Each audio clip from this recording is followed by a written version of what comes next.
The psychological trauma of covering truth commissions. What do witnesses experience when reliving the abuses? The horrific number of children are manhandled by priests. Are paedophiles welcome in the Catholic Church? Those are our questions. What are yours? Contact us on 011 759 6340 or tweet us at #TonightWithJane Dutton. But first, the news with Shahan. Thanks, Jane. Appreciate it. This is our top story. At least 8 people have been killed in an explosion at a munitions factory in the Western Cape. 2 workers survived. Everyone else in the building is now accounted for. The incident took place at a Denel factory in Somerset West. Earlier, we spoke to Theo Lane from Cape Town's Fire and Rescue. When we arrived there, the staff of the munitions factory had already been extinguishing the subsequent fire. Currently, or at this stage, we have 8 persons that had sustained fatal injuries, and then all other persons are then accounted for. So we are just carrying out mopping up operations, and the factory itself, as well as vehicles, had sustained significant damage. The Human Rights Commission is launching an inquiry into sewage spills and the pollution of several rivers in the Vaal. The Commission says the situation violates the basic human rights of local residents.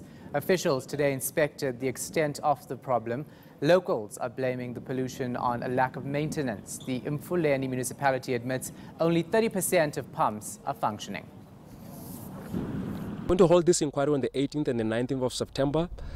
We are going to summon SASOL, the provincial government, the Ministry of Water and Sanitation, Rand Water, the administrator of Mfuleni municipality, the NGOs in the area, and the community who happen to be at the receiving end of this clear infringement of human rights. The listeriosis outbreak is officially over. Health Minister Aaron Motsoaledi says there's been no new cases in the last 3 months. And he says all processed, ready-to-eat meat products are now safe for consumption. The listeriosis outbreak was announced in December. Almost 200 people died from the disease. That does not mean the organism called listeria is out of our shores. It remains there in the environment, on water, in water, in vegetation, as we have announced before. And all that we are saying is that we are back to our pre-outbreak days. Remember, listeria has been in South Africa for the past 40 years. And the NICD has reported that it infects about between 60 and 80 people per annum for the past 5 years. That was what has been happening. So we are just back to those days. And some good news for motorists and commuters. The Energy Department says government will absorb most of this month's fuel price increase. Petrol will go up by 5 cents a litre on Wednesday. This is to cater for the annual salary increase of attendants, cashiers and other administration staff. Despite the fact that increases are mainly due to international factors, the department has decided to intervene temporarily this month. Last month saw a marginal increase in fuel prices following big price hikes in June and July. On that positive note, it's back to Jane. We like positive notes, thanks for that. What does it take to testify in a commission or court? Witnesses have to relive their traumas and often expose people close to them. And all of this in front of an audience. Tonight we look at the psychology of being on the stand and ask, what are the effects of telling the truth under cross-examination? I'm joined by clinical psychologist Thas Cooper and former journalist Makasini Nkosi, who extensively covered the TRC during the 90s. And remember, you can always call us in with questions if you've got any for my guests. Very good to have both of you here. Let me start off with you, Thas Cooper. What sort of courage does it take to stand up and relive what has happened to you? I think it requires a great character of strength, and somebody who feels strongly about what they went through, considered that retelling the tale would bring back those kinds of graphic trauma that Ms. Williams spoke of this morning, but yet decided to do so. And that, I think, needs to be lauded in a country like ours, where there are so many cowards. And this is a hero. What does it take to make her, what do you think went through her mind when she said, right, I'm going to do this thing? This is a very principled woman. From listening to the few snippets that I have, she's a principled person. She stands for something bigger than those she was answerable to, and decided to tell what she knew, speak truth to serious power that she experienced in her period as a public servant. So this is a woman of great courage, great fortitude, and she must have thought about it very carefully and decided to take that step.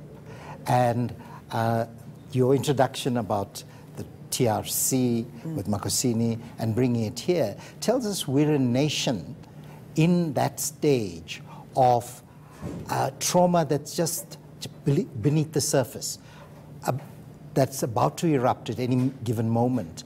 And in this case, it clearly did erupt. It clearly, when she spoke of the things she underwent, there was trauma in what she spoke of. Okay, I'm going to talk to you, but let's just, while you're talking about that soundbite, that trauma, let's listen to what she did have to say today.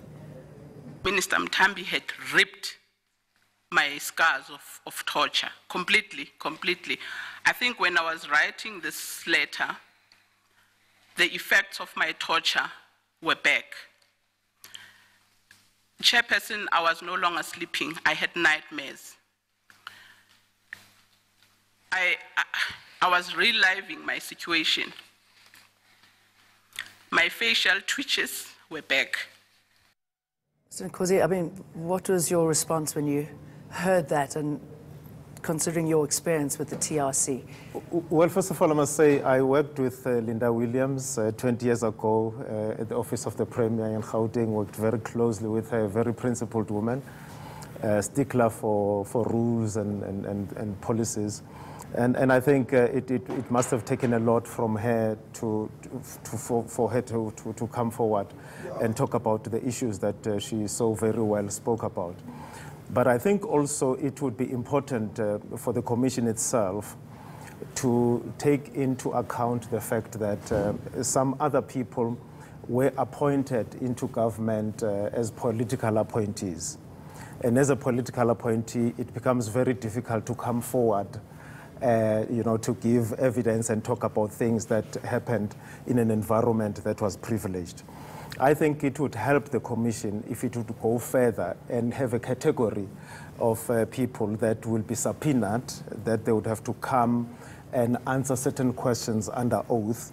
That gives them, that puts them in a situation of either they tell the truth about what happened, or they excuse themselves from self-incrimination, or they lie under oath, which has consequences. And sorry, in this sort of commission, this sort of truth commission, yes, commission of inquiry, whatever you want to call it, do people feel that they should tell the truth? I mean, is that the majority of the time? Is that what comes out? You'll have people who were involved in one way or the other, and it's up to a person to come forward because they believe they have information that can help the Commission. But there could be instances where people are coerced politically not to participate, right? So if you subpoena a certain category, let me make an example, for instance. You could say the president, whoever was president at the time, president, deputy president, ministers, deputy ministers, DGs, chairs and CEOs of state-owned companies, you come forward, you have to ask, you have to answer a certain number of questions that will determine whether you were involved or not, whether you know or you don't know. Because if you leave it to individuals to decide for themselves if they want to come forward, other people may feel that, I, for instance, if I worked for a government department and I was a political appointee, right? And in order to get evidence for somebody like that, it's better to subpoena them, because then, you know, they cannot lie under oath. But if you leave it to any individual to decide whether they want to go to the commission or not, a lot of people will decide not to go to the commission. Well, because I'm sure there's a real fear factor as well. Let's bring in another element. Williams explained how Mutambi demoted her in 2016 and forced her to pay back 35,000 Rand of her salary. That's who she was working for. The then communications minister also stopped her from performing important aspects of her job. That removing of all those functions, it was a ploy to remove the finance and procurement away from me. They knew that they have removed me from doing cabinet work. I was going to be a nuisance, and they decided that the procurement and the finances must be removed from this woman. And that's basically what they did. And as you say, you know her, she's a principal woman, that's why you're assuming that she's guilty, possibly that visceral response to her delivery today. But talk us through the sort of power play when it comes to bosses who can abuse those in these situations. Why do they feel that they can go to that sort of extent? Well, because they're in the situation of power. And when they're in that situation of power, the levels of denial that begin to happen are quite high, because you think you're untouchable.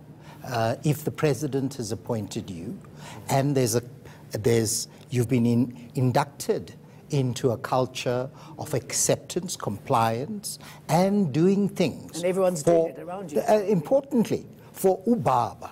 And when you say ubaba, in isiZulu, you are placing that person next to Nkulunkulu, right next to, on the left hand or the right of God. And you already have ministers who kowtow to that. So a culture pervaded itself, not only in government, but in the ruling party itself, which went to all extents to exonerate this man. And clearly, it wasn't just one man, you know, unless we were allowing for, during a liberal democratic constitutional dispensation, despotism. But they had thrown in their lot with this man and decided to close ranks. Also, the point that Makosini raised earlier, we must understand that we're talking about the liberation movement that many of us have come from. There's a culture of tending to close ranks, even if you know somebody has committed serious offenses that would undermine this very liberation. And even though she compared it to what she went through during apartheid. And she's correct. Can I bring in one caller, please? Stuart from Durban. You're on the line. Go ahead. Hello, Stuart. Go ahead. Jane, how are you? Good, thank you. What's your question, Stuart? I want to know why Faith Mutambi has not been arrested yet. Because all the evidence given today was on black and white. That's number one. Now, number two, it shows that the ANC does not want clever, black, strong woman. Intelligent, black, strong woman. They want all the corruption, what's going on. They want all those types of people. Because I take my hat off to Miss Williams today. All right, thank you for that, Stuart. I mean, a real courage, and how despondent must you be that people who are exposed for doing these kind of acts are still in their positions? What sort of message is that? You know, I think this is the good thing about the commission. I've heard some people say that it is a waste of time, you know. I think as it was with the Truth Commission, where this thing is happening right in the eyes of the public, which means, you know, and we're not just talking about, you know, people who do not have any agency. These are voters. Next year, they're going to decide how they vote. And I think many political parties will have to take this process very seriously, especially those that would have their people implicated in it. Because I don't see how, for instance, the ANC would be comfortable fielding Faith Mutambi to campaign for it for the next coming elections unless she goes to the commission and exonerate herself. Okay, let me ask about the sort of impact that this has. Not, I mean, you as a journalist, people who are listening to this Well, there's sort of pain and this fear. I mean, it's not just her who's being affected. It's widespread. It's Talk us through widespread. that. And remember also that it was a woman treating another woman in this terrible way. You earlier asked about bosses. Stuart's question is also about a failed NPA, because not only did our previous president choose ministers deliberately, deputies, and handpicked DGs, but also interfered with the very NPA, appointed Mluli, who's well known for having been part of the previous security establishment. But there's a culture of fear here, isn't it, of bullying? Absolutely. And remember the past Secretary General, when some of the stuff came out, and you had Maseko and the MP Fakey Mentor talking about these things, Deputy Minister Jonas, and so on. He said, we've got our internal processes, please use the internal processes, and then eventually said, well, come forward. When they came forward, asked them to put it in writing. So there were obstacles throughout the process. So when people... And I'm afraid we're going to have to leave it there. I mean, not to mention the fact that people often don't believe those in the witness stand, you know, the man and woman in the street. This is not a witness. Mr. Cooper, Mr. Courtesy, thank you. Thank you. Now, 25 years ago, South Africa was still in transition, and the change was often marked by violence. Among those caught up in it was the American student Amy Beale. Tonight, we take a look at her legacy.